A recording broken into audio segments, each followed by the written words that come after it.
fallout, smoke, women crying for their sons because their sons are not, Romans killing riotous groups that are rising up. Free Judea, free our people, autonomy for Israel. You had Herod, an Edomite, and his dynasty. Herod's ruling, killing any potential threat, any potential Messiah. Then you had the Pharisees and the Sadducees that we learn from Josephus are not Jews by birth. No. It said, thou that dwells in the clefts of the rock. Whoa, I know a lot of y'all know about the Caucasus Mountains. Let's just let the word speak. Let's go to verse 4. Though you exalt yourself as the eagle, and though you set thy nest among the stars. Right? Now look at these. I'm telling you, I gotta show y'all. A picture speaks 1,000 words. Just look for yourself. And this is the creme de la creme. All praises be to the Most High, y'all. Everything we've been through, y'all, the Most High is going to retribute it on all the nations that have had a hand in the oppression of his apple, the apple of his eye, his chosen people, his beloved, his fervent lover, his only begotten. They're going to have their part in the lake of fire. You see them tormented by some kind of creature. I don't even know what that even is, y'all. Judgment in chains. He that led into captivity shall go into captivity. All praise to the Most High, y'all. Now, the next page I'm finna show you, this is Revelation 13:10 in action. He that led into captivity shall go into captivity. And I'm gonna let y'all know, there are going to be some believing Gentiles, but the vast majority are going to come against the idea of a black kingdom. And we see what their fate is going to be. These are black angels, y'all. Check this out. And we know what race that is. Oh no, it gets better.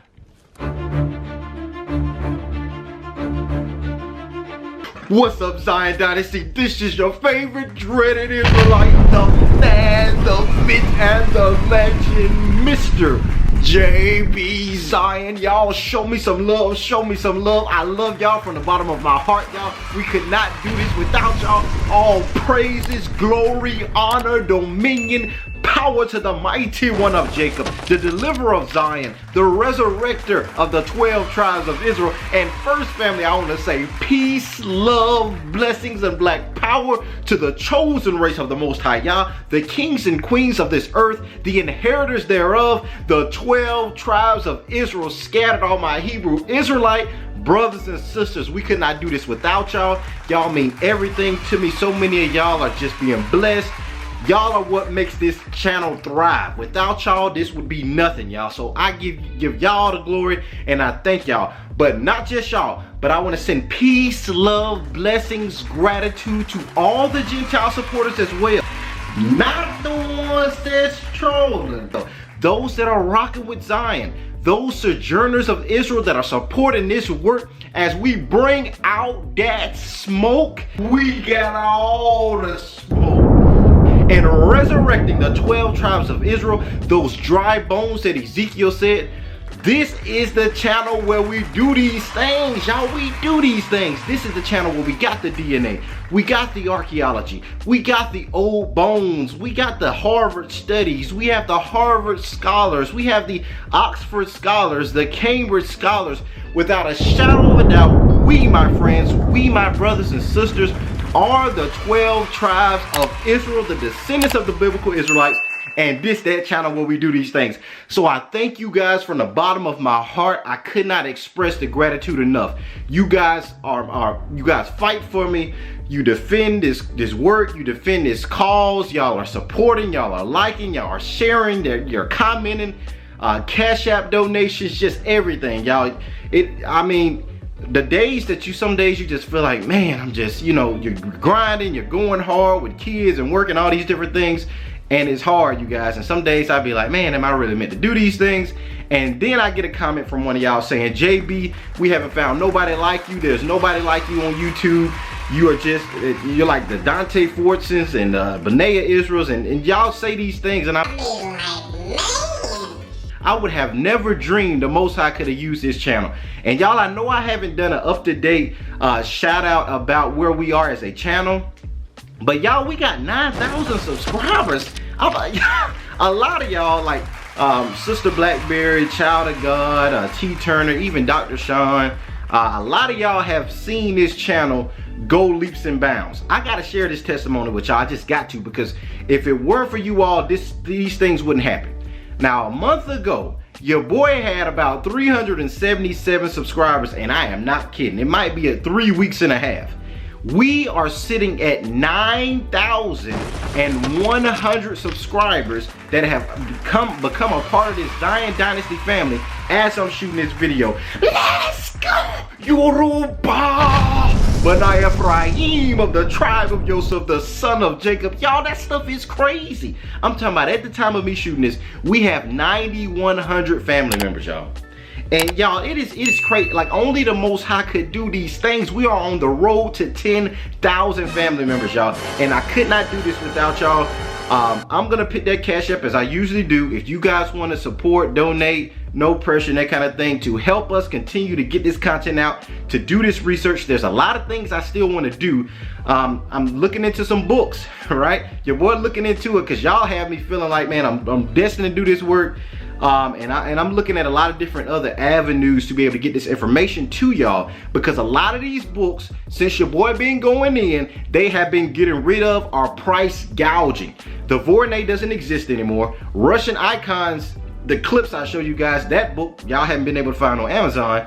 And I'm trying to, some of y'all have said, even if you do a PDF thing for the Vornay, we're fine with that, even though the images might not be 100%. So I'm gonna look into doing that for you guys. But even the Sefer, y'all, is crazy. The Sefer's price has gone exponential. Like, when I got the Sefer, it was $99.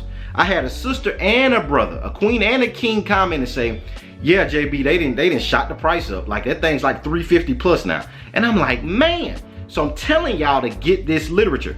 In all these books, when we talk about Harvard, the Harvard professor, Dr. Tudor Parfit, and his Harvard University endorsed book, The Black Jews of Africa and the Americas, where he goes through the Yoruba, the Igbo, the Ashanti, the Akan, all these West African Jewish groups.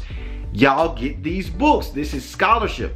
Also, the Oxford book by Edith Bruder, right? This is where she goes into the Benai Ephraim of the Yoruba. She goes into a lot more detail on the Limba and that kind of thing. She's a protege of Dr. Tudor Parfit. Now, African Zion is a collaboration. I don't think I've linked this yet. Y'all let me know if y'all want me to. It was kind of hard to find this book, but it's a Cambridge source where Dr. Tudor Parfit and Edith Bruder, they kind of collabed on this and went into these African Jews. They have done so much research, and these are Europeans, y'all, and some of them are Ashkenazi Jews. So I'm telling y'all, this is credibility, and it shows that the nations know who we are. Also, that Harvard study video, I don't know if I've seen a comment, but if you guys want me to link that, I'm not sure if I did or not, where the Harvard study found the Patrick clan, or the paternal haplogroup E1B1A, and its ancestry groups in Israel, in ancient Natufian Israel. Now, this is before the Ish people. So when you hear the word Natufia, this is ancient Palestine or ancient Canaan. So ancient remains in the land of Israel. That's where you find E1B1A. That's why a lot of y'all say, well, you know, they do bones today, because there have been Ashkenazi Germanic people dying in that land, you know. So if they excavate modern, depending on how far they go back, you're gonna find European extract. But you have to go further back, and this is where My True Ancestry and all these companies can test our DNA based on old archaeological dig sites throughout different periods of history, through carbon dating and all that science. Now, I know I took a break from the science, y'all, but if y'all want me to go back into that stuff, we can do it. So y'all get these books. I'm gonna put it in the link. If y'all want to get this stuff, these studies, these Harvard study, Oxford, Cambridge, if y'all have questions about DNA or want me to do an explanation on your father's seed and that whole thing, because it's crazy. The science verifies the entire father's way you trace who's an Israelite, right? Because the Y chromosome does not change over time due to it not engaging in meiosis and that kind of thing, because the father directly passes his entire Y chromosome to his son, who passes it to his son. Now, the X chromosomes go through a different process. They go through a crossing up, mix and match. So the genetic variation, you know, it changes over time, basically. So if y'all want me to go back into all this Harvard and these different sources and oral traditions, I'm gonna revisit that. But we're gonna jump right into it, y'all. So if you want to support, well, I'm gonna put that Cash App on the screen, you guys. I couldn't thank y'all enough. We got 9,000 plus family members. We're on the road to 10. We're doing these things, y'all. I love you all from the bottom of my heart. We cannot do this without y'all. Me and Shiny D, we could not thank y'all enough for just motivating us to do these things. So as you guys know, we wrapped up the history of Esau, the Esau-Edom series, right? We went into prophecy, we went into old books, we went into geneticists and historians like Shlomo Sand and Arthur Koestler, and we showed that Esau was the end of the world, that people would make up the last ruling empire to rule this earth. And we looked at the daughter of Babylon, America, coming out of those 10 toes of the statue of Daniel, right? Those 10 toes being iron mixed with clay. We talked about that, which is an offshoot of the ancient Roman Empire. We talked about the fourth beast of Daniel. We talked about that lion, that bear, that leopard, and that dreadful beast that Daniel does not give an animal symbol to, but we see the prophet Ezra, who existed during the Ezra-Nehemiah Medo-Persian era, where Ezra goes into detail in the hidden apocryphal book, 2nd Ezra. And he says in 2nd Ezra chapter 6, verse 9, that for Esau or Edom, these European descendants, will be the end of this world system as we know it, and Jacob is the beginning of it that follows. Y'all, we got next. All praises be to the Most High Yah. And I want to encourage y'all, family, that no matter what opposition you face, no matter all the different, because a lot of y'all, I hadn't really dealt with this, we catch hell on this walk, y'all. From your family, friends, people you may work with, they might think you crazy. Y'all be surprised at the stuff they done said about your boy with the kufi on and all these things. They think that you've been in prison and you're crazy and you're bonkers. I want to encourage y'all in Yeshua's name that no matter what the naysayers say, no matter what the nations try to do to hide and discredit this awakening, this history, they on a losing team, because the Most High does all these things. And if y'all be for us, who can stand against us? What nation, what bomb, what missile, what heat sink, push the red button? Ain't none of that gonna be able to stop this work of the Most High Yah. So y'all be encouraged. You keep standing. You know that we got next. I know a lot of y'all that are just coming into this truth, you're seeing this. You're seeing that, man, sometimes you can think that you're crazy, that you don't know what you're talking about, because you're around people that will speak. Well, y'all Jews now. Oh, so y'all black folk think that y'all Israel. Oh, so you Israel now?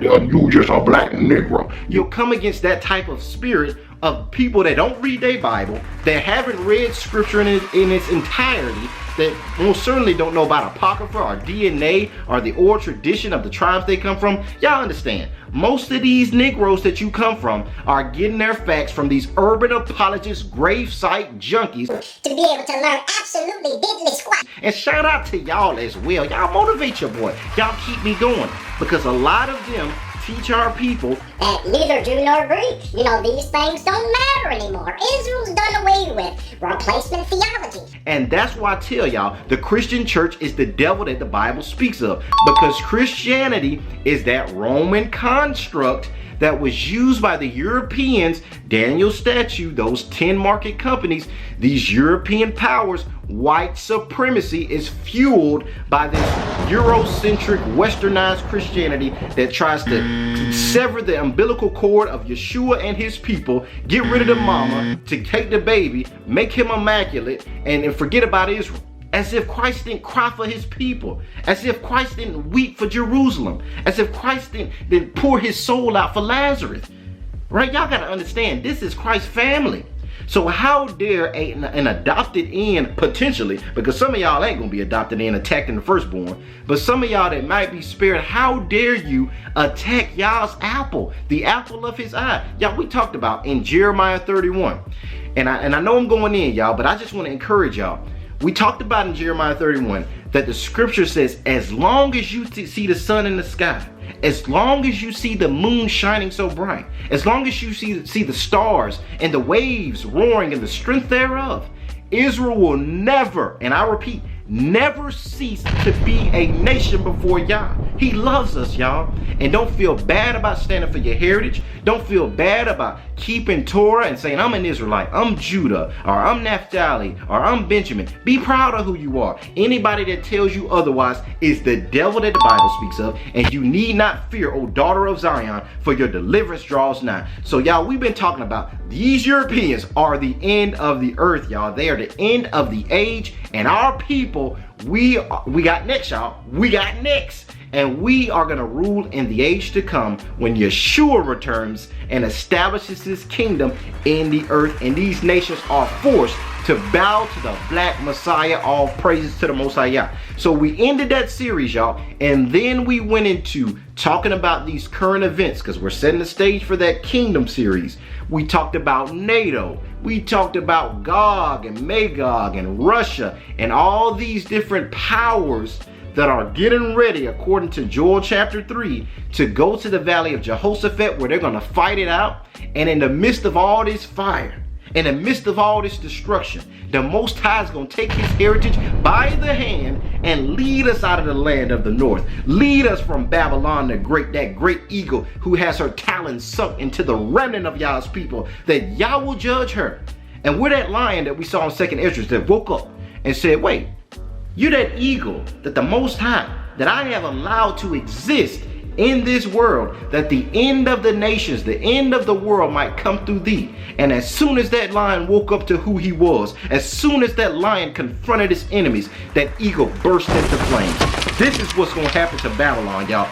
This is what's going to happen when all these nations come together and they have it out. We're going to walk through the fiery flames of the destruction that's going to make the first Exodus look like a pale in comparison. When you think about Moses, when you think about those 10 plagues, when you think about the firstborn, ain't none of that going to compare, O Zion, to when Yah delivers his firstborn and leads us to the land. So we talked about all this stuff, y'all. But on our way to talking about the kingdom and going through all these different wars and rumors of wars, we started seeing that the second Exodus is on the way, y'all. Now, y'all check out that 400-year prophecy that showed that we're right where we need to be. Y'all don't get anxious.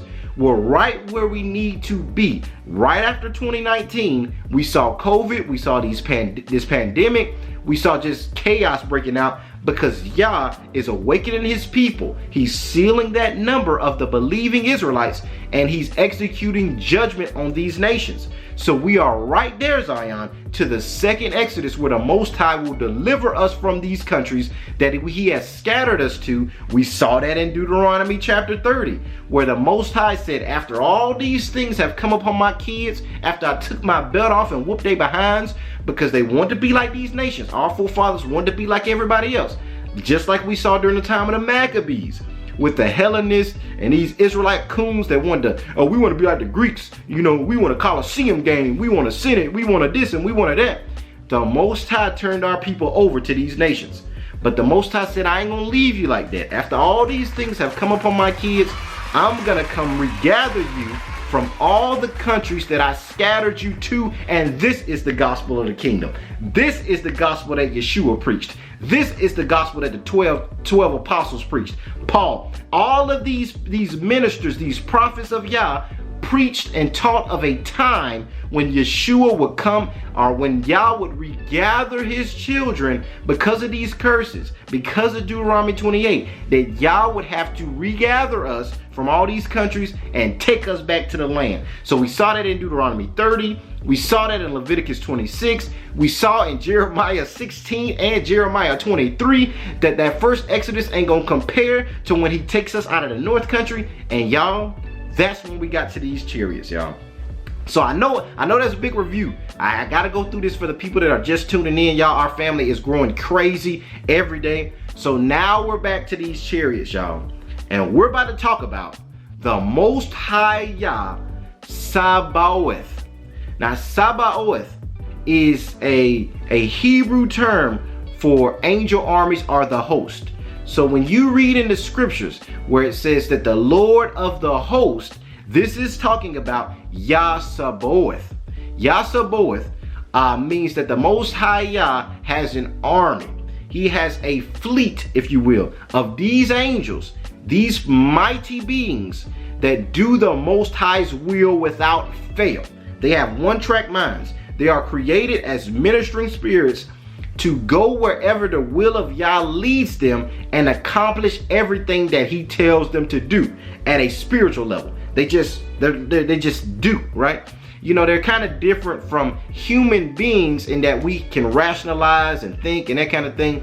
The angels, for the most part, are just one-track mind. Now there is some Enoch and there's some fallen angel stuff that goes on as well, but that's a whole nother thing. I ain't gonna get into that. But y'all, so we're gonna talk about these angels. We're gonna talk about the Lord Yah of the host, Sabaoth, and we're gonna go in more detail. So I know in the last one, y'all were loving where we went into so much detail on how the Most High Yah is the God of angel armies, that the Most High has shooters on the roof, that these so-called, y'all watch this now, UFOs and unidentified flying objects and all this stuff that America is afraid of, that these are really the chariots of the Most High Yah. So y'all, we're gonna go back through these precepts to show you about these angels, about these beings, about them being connected to these chariots, and these chariots being instrumental in fighting for Zion, and they're gonna be instrumental in getting us back to that land. So first, let's go to Genesis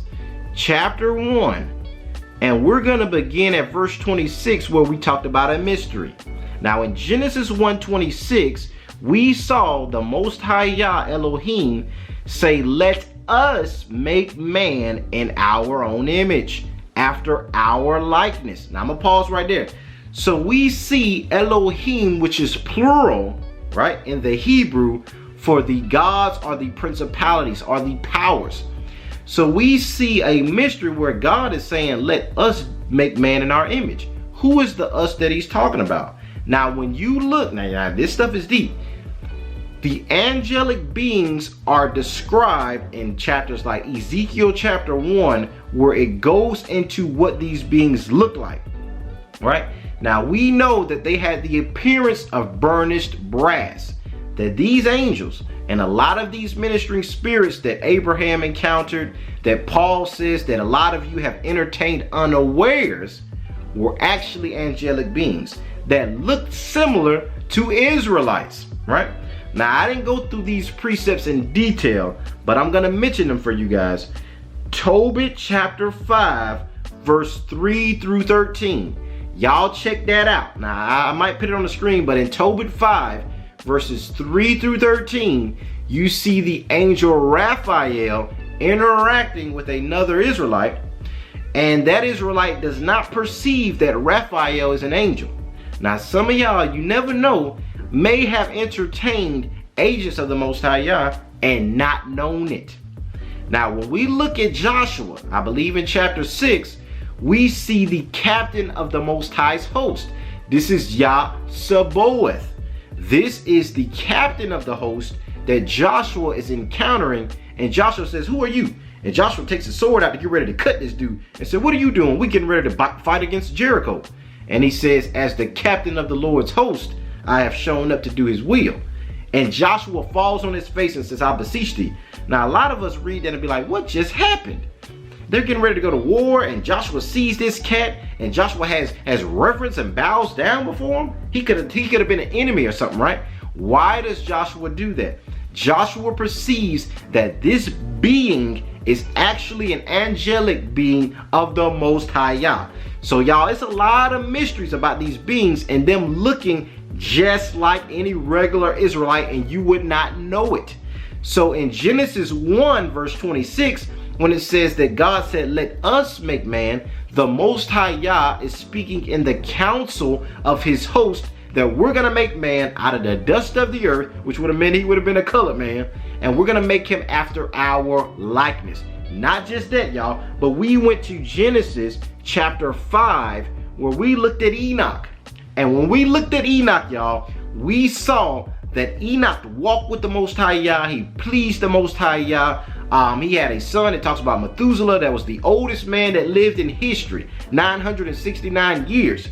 And that Enoch was not, because the Most High Yah took him out of there. I mean, the Most High just sent a chariot, picked that joker up, and took him out of the earth. Now, family, we know that Enoch was taken up by these angelic beings in the clouds, in this chariot type device that's beyond human understanding, because of the way he pleased the Most High Yah. Now, this is a foreshadowment of Israel when our great salvation comes and the Most High takes us in these chariots and takes us back to Zion. So, how do we know that these angels are sent to do these things?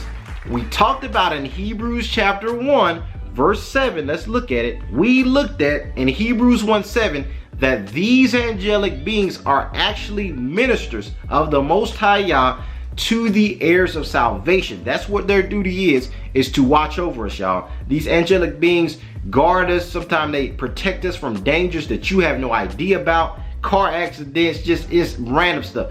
People that would have tried to do you hurt or do you harm, they'll either give you wisdom and speak to you in your spirit, or they'll just thwart any device that's going on behind the scenes. And that's a whole nother video, y'all, going into how much the Most High loves his people and how much is fighting for us, y'all. There is more fighting for us than against us, right? Whenever you see Israel going to battle, whenever you see our people going to war, when we were pleasing our Father, when we was doing what our daddy told us to do, he would send his chariots, his angels, and they would fight for Zion. We saw this, and it's crazy, y'all. When you look at movies like, our series is like Lovecraft Country, and I'm gonna put that on the screen so y'all can see. But in Lovecraft Country, you see Jacob fighting in this war. I believe it's the Civil War. He's out there fighting, and you see him look up, and he sees chariots and beings fighting at a spiritual level while they're fighting in the natural. Y'all, this stuff is deep. So this is how Israel, our people, was able to, one man put 1,000 to flight and two put 10,000 to flight. It was y'all working with us. You had angelic beings that was zapping these jokers, and our people was just going out there to look good.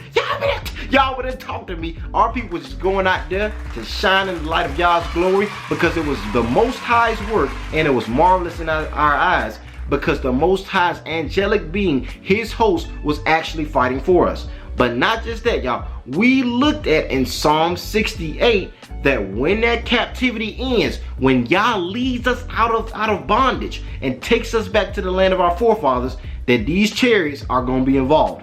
So in Psalms chapter 68, verse 17, it says, "The chariots of the Most High, even Elohim, are 20,000, even thousands of angels. The Most High Yah is among them, as he is in Sinai, in the holy place. Thou hast ascended on high, thou hast led captivity captive. Thou hast received gifts from men, yes, even for the rebellious, also that the Most High Yah, Elohim, might dwell among them. All praises be to the Most High Yah." So we see, family, that these angelic beings, these hosts of heaven, the Yah Sabaoth, this host, these angel armies, are a number that's legendary, and that they're going to be operating when the Most High leads captivity captive. What is that talking about? When those that led into captivity go into captivity, all praises be to the Most High Yah. He ain't playing no games, y'all. He gonna judge these nations. He gonna have UFO so-called things flying around, fighting for us, taking some of us up, taking us to the land. This is gonna happen, y'all, when the Most High performs a second Exodus that's gonna eclipse every other event that has ever happened, y'all. All praises be to the Most High Yah. So we also looked at Psalms chapter 104. Now in Psalms 104, beginning at verse 3, it says, "Who lays the beams of his chambers in the waters." Whoa, now this gets into, I don't know if y'all seen the science fiction where you see the beam coming out that thing and that kind of thing, but it says, "Who also makes the clouds his chariot." Now y'all, I did not talk about this in the last video, but in Acts chapter 1, we see how Yeshua was taken up to heaven, and the Bible said the clouds received him. Now I'm about to show that scripture, but before I do, we're gonna look at a clip from Black Panther, and we're gonna see how these nations, y'all, when they make this pop culture stuff, they know when they show these ships that can blend into the sky and blend into the clouds, this stuff is based on the Judeo scriptures. I repeat, all of this pop culture, from Thanos and unidentified flying objects and the Black Panther and Lovecraft Country, yeah, a lot of this stuff is based on Judeo principles. Now I'm gonna show that clip from Black Panther where you see this ship tuck away behind the clouds. And this is at the beginning of the movie when Killmonger as a kid witnesses himself being left behind. This stuff is powerful, y'all. So Killmonger, right, who is a remnant of this mighty race of, let's just say it's Israel, of Wakanda, he's left behind as a kid. And he has this animosity because of what has happened to him and his people that have been scattered or disenfranchised from Wakanda. Now I'm paralleling this off of the scriptures, y'all, because it's so deep. Because he represents the diaspora that's longing to reclaim the birthright, longing to return back home, and they paint him as a villain in the movie. But you know, actually, his heart is the heart we got, y'all. We trying to go back home. But you see in the clip this chariot. Let's look at it.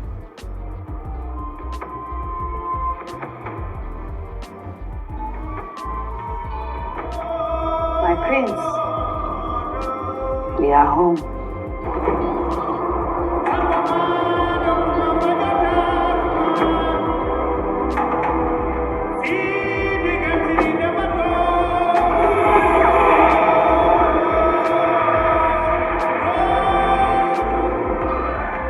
This never gets old.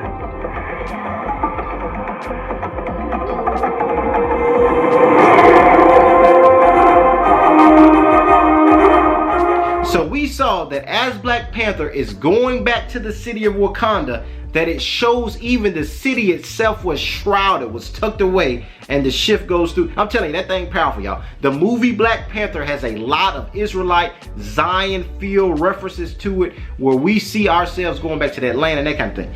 So now let's go to Acts chapter 1, where we look at Yeshua, who was received in a like manner in these chariots to be taken back to his father.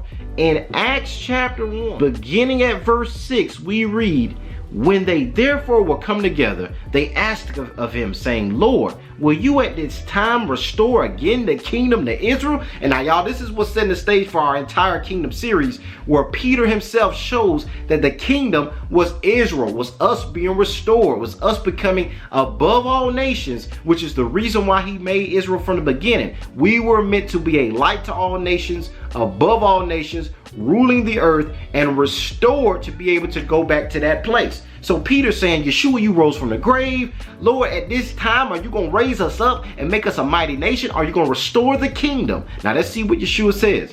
Yeshua said unto him, it is not for you to know the times or the seasons which the Father has put in his own power, but you shall receive power after the Ruach HaKodesh, the Holy Spirit of the Most High Yah, is come upon you, and you shall be witnesses unto me to the four corners of the earth, Jerusalem, Judea, Samaria, and the uttermost part of the earth.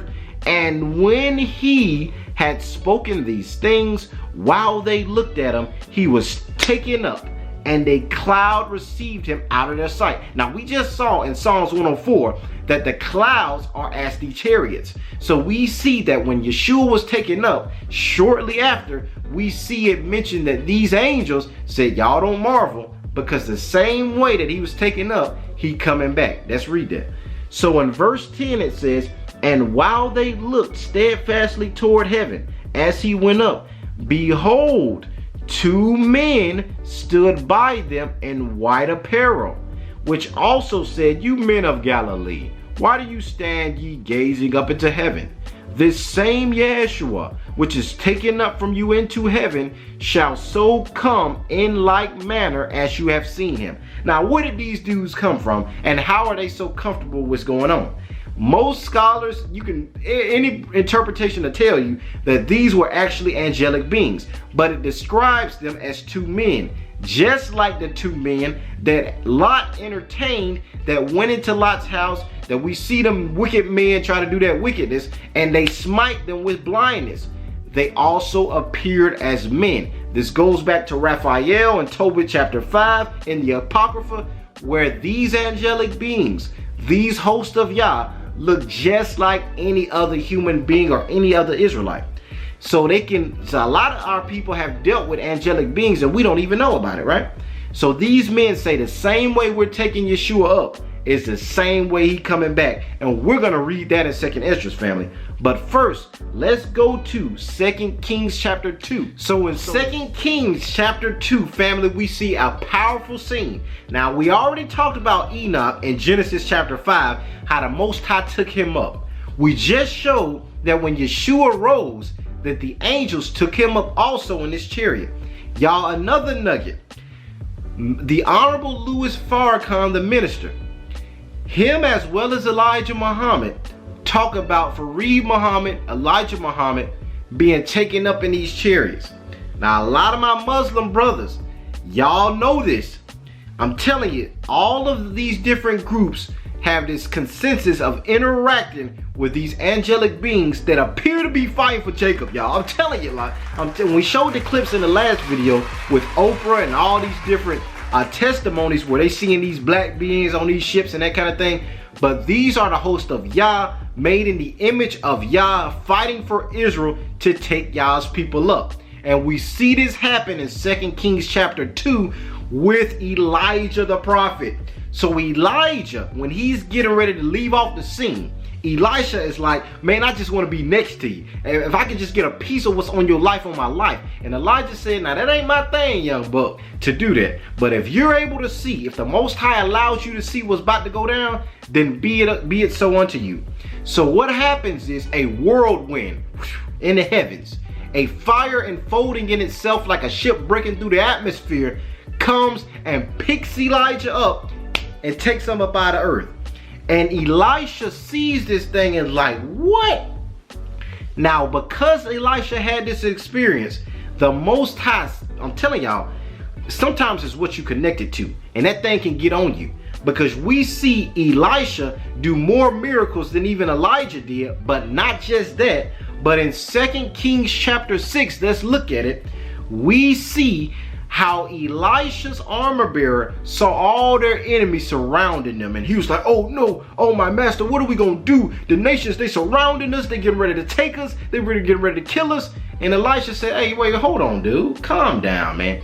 Yahweh, open up his eyes and allow him to see that there is more that fights for Zion than that is against y'all. But that talk to me, I'm trying to tell you, y'all don't fear on this walk. Yeah, you're gonna stumble, you're gonna fall, some days you're gonna have it, some days you ain't. But just know that the Most High is for us. And ain't no urban apologist junkie, nothing that the nations can do to stop this awakening. Even if we have moments where we don't believe, the Most High says our belief or unbelief does not affect him fighting for us. Does not change the fact that he gonna come deliver us. Does not affect the love that he has for Israel to restore us as a nation. The Most High said, I'm gonna do it despite anybody for my name's sake and for the promise that I swore to Abraham. Y'all better talk to me. So we see Elisha get the armor bearer's eyes to open and see all these ships surrounding them jokers.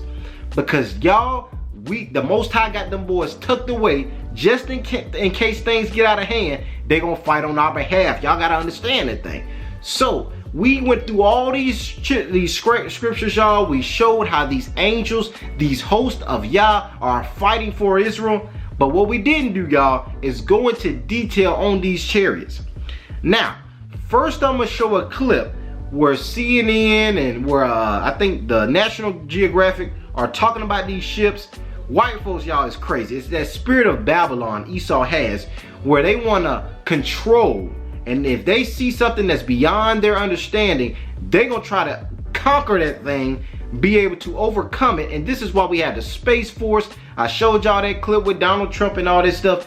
White folks want to be in control. They don't want to know that there's something out here that's beyond their control, especially if it got Negroes involved. So I'm going to show y'all a clip where Esau says he going to try to engineer a doggone UFO. Let's look at that. Inside this hangar, a team of scientists is hard at work trying to reverse engineer a UFO. And the craft accelerated at blinding speeds and shot off towards Phoenix. Physicist Pavlos Michaelides investigates. he applies breakthrough physics to the question of how this craft could fly. The scientist is forced to think outside the box. Okay, we have basically...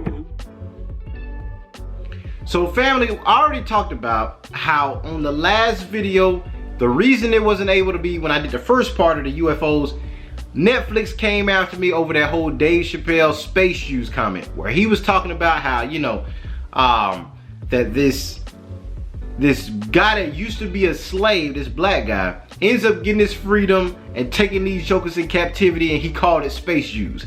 Now that thing heavy, y'all. So we talked about how a lot of these different pop culture references to us being the people and these UFOs fighting for us, everybody knows these things. But the peculiar thing is, y'all, that the nations, they know this, but they're actually trying to fight this. White folks said, we are gonna fight this, we're gonna control this, we're gonna have our space force, we're not gonna just allow these things to happen.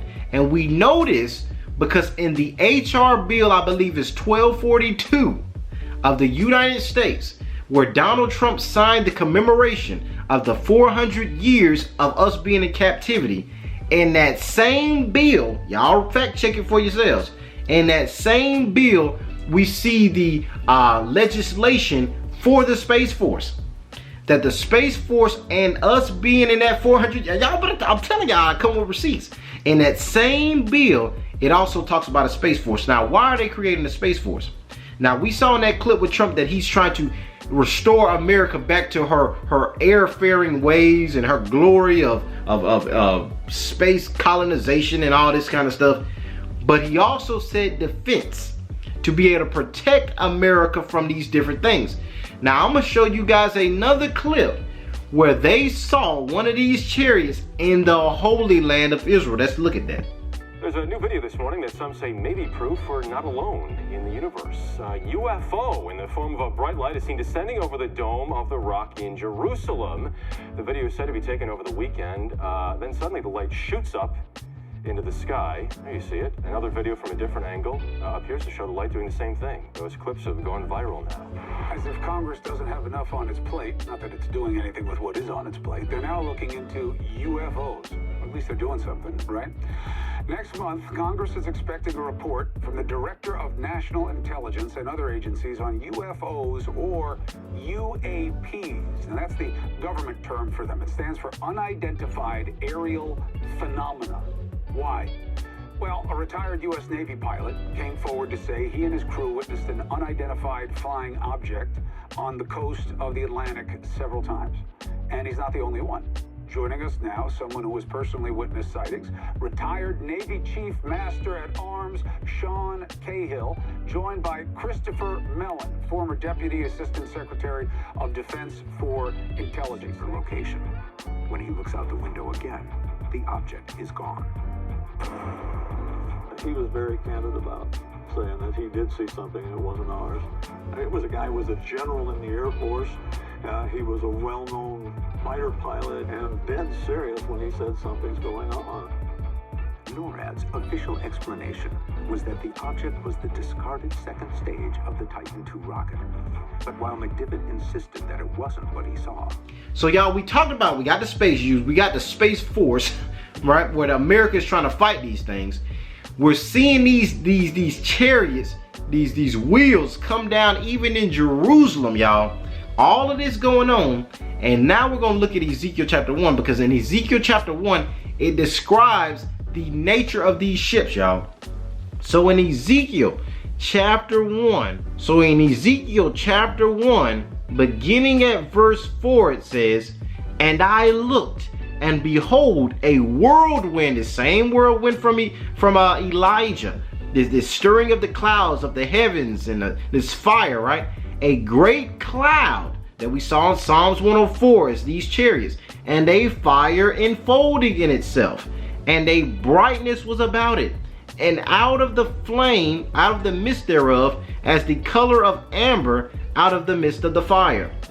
Also out of the midst thereof came the likeness of 4 living creatures, and this was their appearance. They had the likeness of a man. This is why these angelic beings are actually made in the likeness of the Most High Yah, according to Genesis 1:26, where he says, let us make man. We talked about in Tobit 5, how they were mistaken as other regular Israelites, right? You couldn't tell the difference. In Acts, during the time of Yeshua, we see when he was taken up, these two men show up in the white apparel. They look in the likeness of men, but they had another element that they can tap into. They could change their figure. Let's watch this. So in verse 6 it says, and everyone had 4 faces. What? And everyone had 4 wings. And their feet were straight feet, and the sole of their feet was like the sole of a calf's foot. And they sparkled like the color of burnished brass. Now I'm going to show y'all that clip from the Vornay that showed these angels being Negroid, are having that polished brass, image of the Most High, image of Yeshua, and image of Israel. Let's look at that. Now the next page I'm finna show you, this is Revelation 13:10 in action. He that led into captivity shall go into captivity. And I'm gonna let y'all know, there are going to be some believing Gentiles, but the vast majority are going to come against the idea of a black kingdom. And we see what their fate is going to be. These are black angels, y'all. Check this out. And we know what race that is. Oh no, it gets better. Now y'all, there's so many receipts about these beings. But I forgot in the last video to go into Josephus. Now let me get Josephus. So in Josephus's Book of the Wars, right? You can get this off Sefer.net, the same place where the Sefer is, and I recommend it, y'all. I done told you before they price gouge these things to $1,000.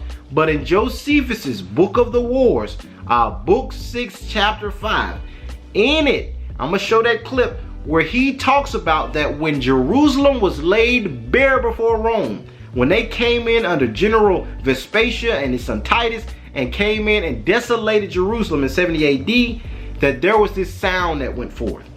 Some historians say it sounded like a train leaving the station. Y'all better talk to me. This represented the glory of Yah leaving his people and allowing the Romans to conquer us and allowing us to get ready to just suffer hell, be killed by the edge of the sword, be led away captive, have to flee into Africa and still get caught. This represented a change in the era where Yah himself in his presence left us. Let's look at that.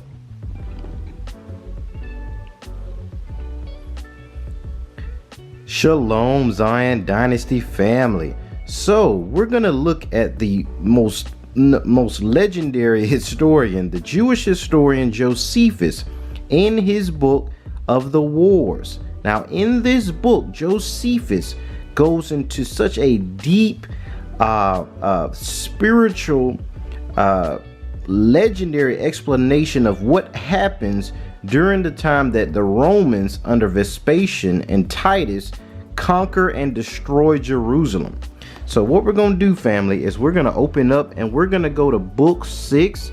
If you guys have this work, you can find it off Sefer.net, the same site where you get the Sefer Bible.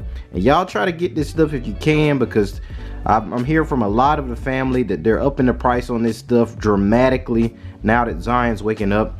But in Book of the Wars, Book 6, Chapter 5, we're going to read a little bit of how he describes what is going on while Rome is going to war against the Judeans, a spiritual component of Yah's presence leaving, he accounts in detail. Now, at the bottom, I hope you guys can see it, but I'm going to start at let me go back up a little bit. I'm going to start at moreover. So moreover, at the feast, so there was a feast going on during this time of the war, which we call Shavuoth, as the priests were going by night into the inner court of the temple, as their custom was to perform their sacred ministrations. They said that in the first place, they felt a quaking. You guys, some historians say it was a sound. Let's keep reading. They felt a quaking while they were going into the temple and heard a great noise. Some authors say that it was a noise that sounded like a train leaving a station. And after that, they heard a sound of a great multitude saying, "Let us let us, y'all pay attention to that, let us remove from here. But what is still more terrible, there was one by the name of Yahusha, the son of Ananus, a plebeian and a husbandman. Now he goes into how this individual all of a sudden started crying out, woe unto Jerusalem, woe unto Jerusalem.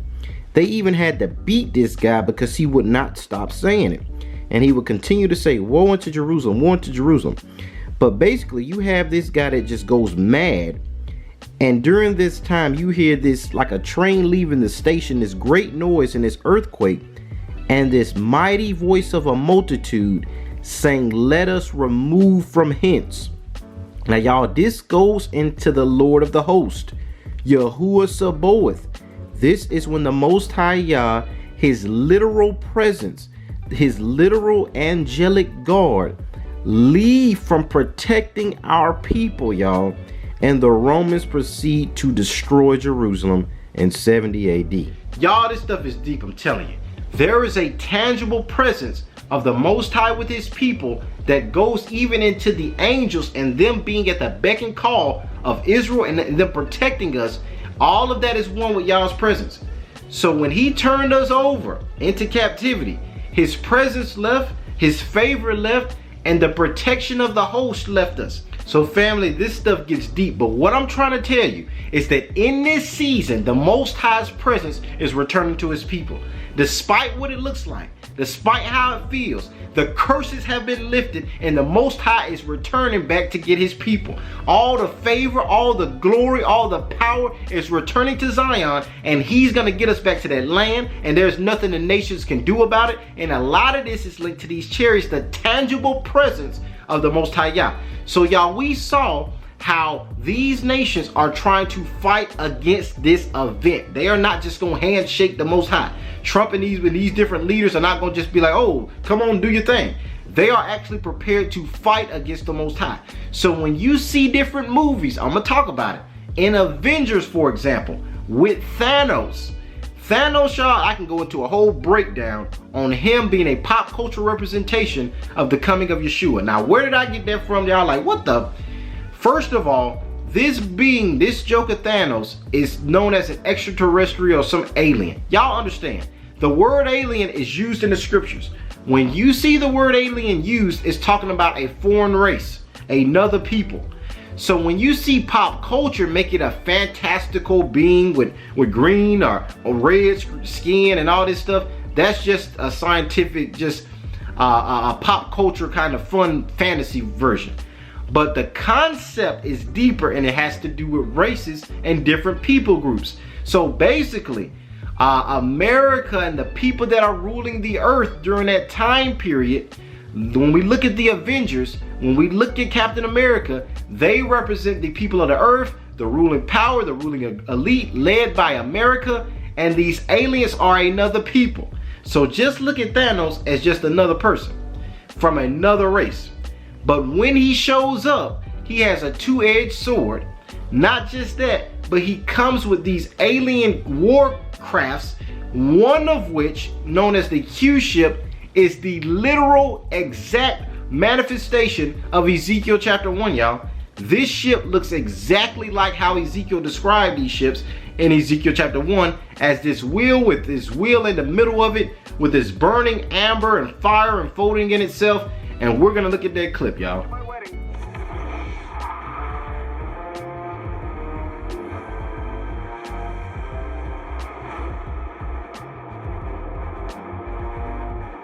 Y'all, this stuff is deep. I'm telling you, this stuff is heavy. So in Ezekiel, he already told us about these beings coming out of these wheel in the middle of the wheel type instruments, type structures, right? Which are actually the chariots, the clouds of the Most High Yah. So we see his angelic beings coming out of this. But now we see Thanos having an army of these things. And you see the Avengers led by Captain America, Babylon the Great, fighting against this dude with a two-edged sword. Now what's weird is, even in that Marvel movie, it breaks down Thanos into two different comings. The first movie, I think Infinity War, it shows him trying to recollect these stones to have all power. Now, y'all, don't even get me started on that. When you look at the ephod that the priest wore, it had precious minerals, precious stones, 12 of them, that each one of them represented the 12 tribes of Israel. So now you got Thanos in purple and gold with a two-edged sword trying to come regather the stones so that he might have power. And not just that, but his second appearance in Endgame, he tries to use Iron Man's gauntlet, which is the technology of Captain America and the Avengers, to destroy them. Now, y'all, this is deep about the first coming of Yeshua, regathering Israel, his death spreading his message to the four corners, and his return to bring the multitude together and to execute vengeance on all the nations, use their nuclear fire against them. And we see this, y'all, in 2nd Esdras. Now, in 2nd Esdras chapter 13, this thing is heavy, y'all. I might have to do a whole nother follow-up because I didn't really be able to cover everything I wanted to go through. But in 2nd Esdras chapter 13, we see that this vision that Ezra is having is of this Son of Man that appears out of the waters. Now, this is not talking about the waters on earth. This is talking about the waters in the sky. We know that because in Genesis chapter 1, let's go to that. So in Genesis chapter 1, beginning at verse 6, it says, "And God said, and Elohim spoke, let there be a firmament in the midst of the waters, and let it divide the waters from the waters." Now I know that's kind of confusing. Let's look at verse 7. "And God made the firmament and divided the waters which were under the firmament from the waters which are above the firmament, and it was so." Verse 8. "And the Most High called the firmament heaven, and the evening and the morning were the first day." So the firmament that separates the waters above and the waters below, this is heaven, right? This is the sky that separates outer space and all of that watery extraterrestrial domain. It separates that from the earth and the waters on the earth. Why do I bring that up? Because we know that the same way Yeshua went up is the same way Yeshua is coming down. He's coming out of the firmament of the waters above, right? And that's the way he's going to return. Now, when you go back to 2nd Esdras chapter 13, we see that when this Son of Man shows up, that he shows up in the firmament of heaven, that when he opens his mouth, it says that a breath of a tempest comes out and slays all the enemies. It goes into all the nations trying to come together, even though they're afraid, and they're still going to try to fight this cat. And he tears them out the frame, and it says that the swords and the weapons that they're using can't even affect this dude. Y'all gotta read this thing's. I'm gonna have to do a follow-up because I'm seeing that this one going about hour plus mark. But I'm telling y'all, Yeshua is coming back to execute vengeance. He is going to judge all these nations. He's going to tear all these countries out the frame, and he's going to lead his people back to the land of Zion, back to the land of Israel. So, y'all, I hope y'all enjoyed this. I know it's a lot, you guys. I might have to do a whole nother follow-up to this because I didn't really get to touch all the precepts. But I hope you guys enjoyed it. I love you all with the love of the Messiah. Peace, love, blessings, and black power to the chosen race of the Most High Yah. I love you all. Be blessed. Shalom. All praises.